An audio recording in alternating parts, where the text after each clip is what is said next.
Hai teman-teman, ini adalah video pendek pada episode ke-11. Masih tentang psoriasis.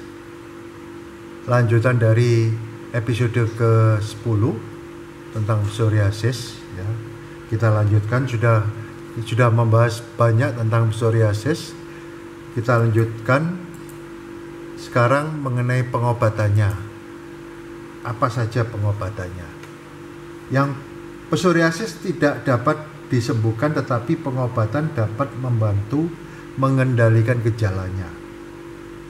Perawatan umumnya terbagi dalam 3 kategori, yaitu obat oles, obat minum atau suntik, dan terapi cahaya.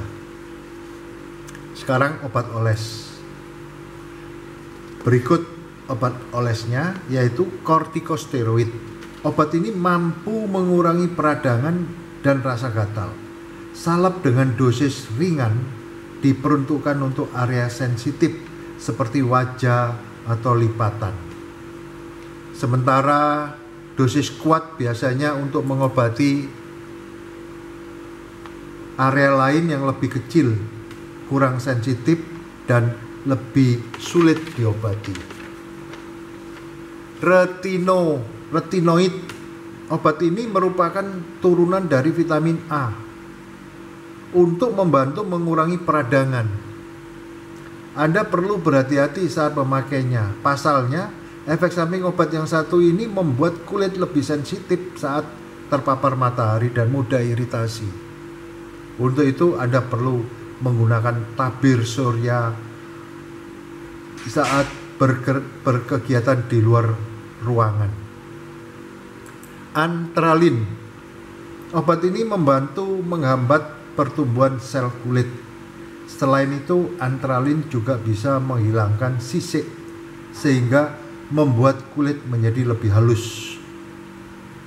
Namun, obat oles yang satu ini juga bisa mengiritasi kulit.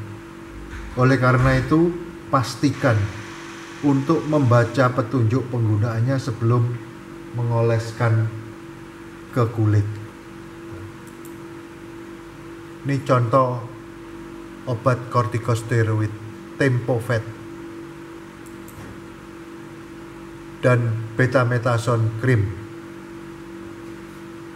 diproduksi PT Tempo Scan Pacific.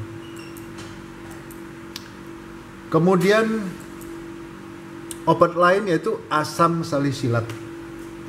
Asam salisilat membantu meluruhkan sel kulit yang mati dan mengurangi kerak.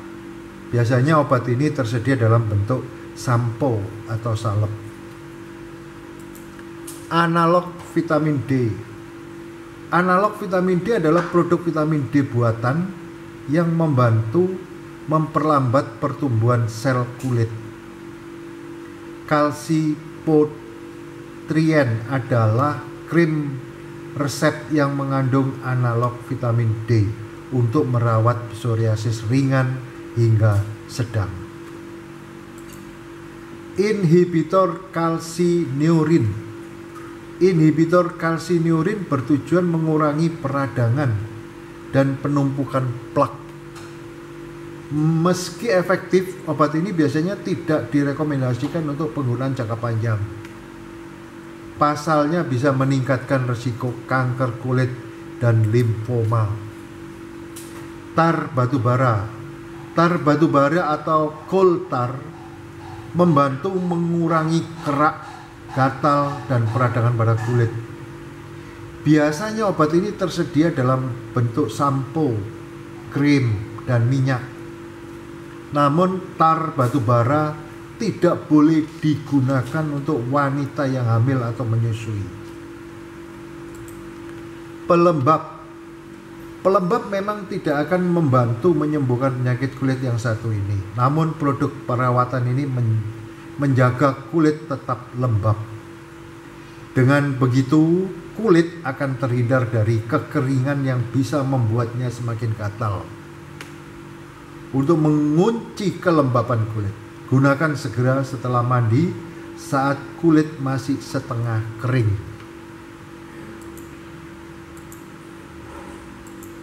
obat yang diminum atau disuntikkan, yaitu untuk orang dengan keparahan penyakit sedang hingga parah, dokter akan memberikan obat minum atau suntik. Obat-obatan ini akan langsung masuk ke tubuh dan sistem peredaran darah. Adapun berbagai obat yang biasanya diresepkan yaitu methotrexate, siklosporin, Sandimun merek dagangnya. Obat yang dapat mengubah sistem kekebalan tubuh. Kemudian retinoid.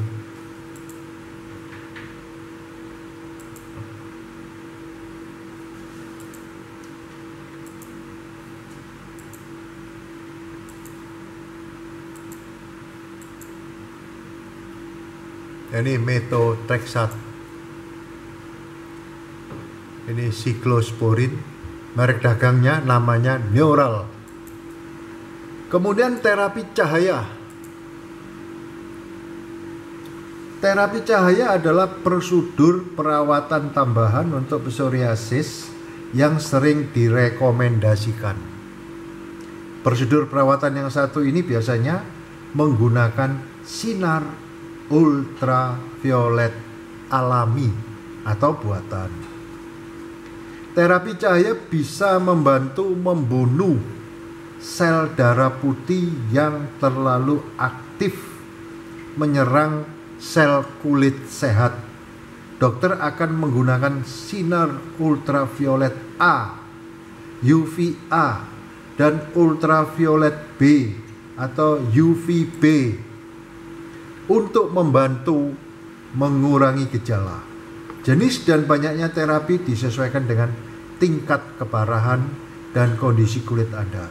Selain itu, terapi cahaya juga menjadi perawatan pelengkap untuk masalah kesehatan ini. Tujuannya yaitu untuk membuat gejala penyakit autoimun ini tak lagi menghambat aktivitas Anda.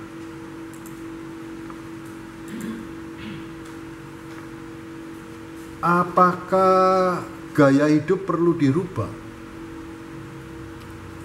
Atau pengobatan di rumah perlu dilakukan? Psoriasis adalah penyakit yang tidak bisa disembuhkan. Namun, kombinasi obat dokter dan perawatan rumah bisa membantu meringankan kondisi. Berikut berbagai hal yang bisa dilakukan. Rutin mandi untuk menghilangkan kerak dan melembabkan kulit. Rutin berjemur di bawah sinar matahari pagi. Tidak minum minuman beralkohol, mengoleskan lidah buaya ke kulit untuk meringankan peradangan. Minuman suplemen minyak ikan untuk mengurangi peradangan dari dalam. Membatasi makan makanan pemicu peradangan seperti daging merah dan produk susu. Jangan sungkan untuk berkonsultasi ke dokter jika gejala yang dialami sangat mengganggu. Selain itu, bergabunglah dengan kelompok pendukung yang berisikan pengidap psoriasis serta profesional agar Anda tidak merasa sendirian. Bila ada pertanyaan, konsultasikan ke dokter Anda.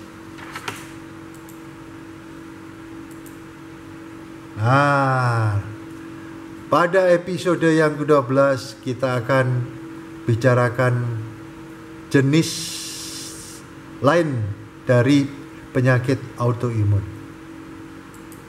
Untuk itu, klik subscribe supaya Anda mendapatkan notifikasi, dan bila mana ada yang perlu ditanyakan dapat dilayangkan ke alamat email yang tercantum ini.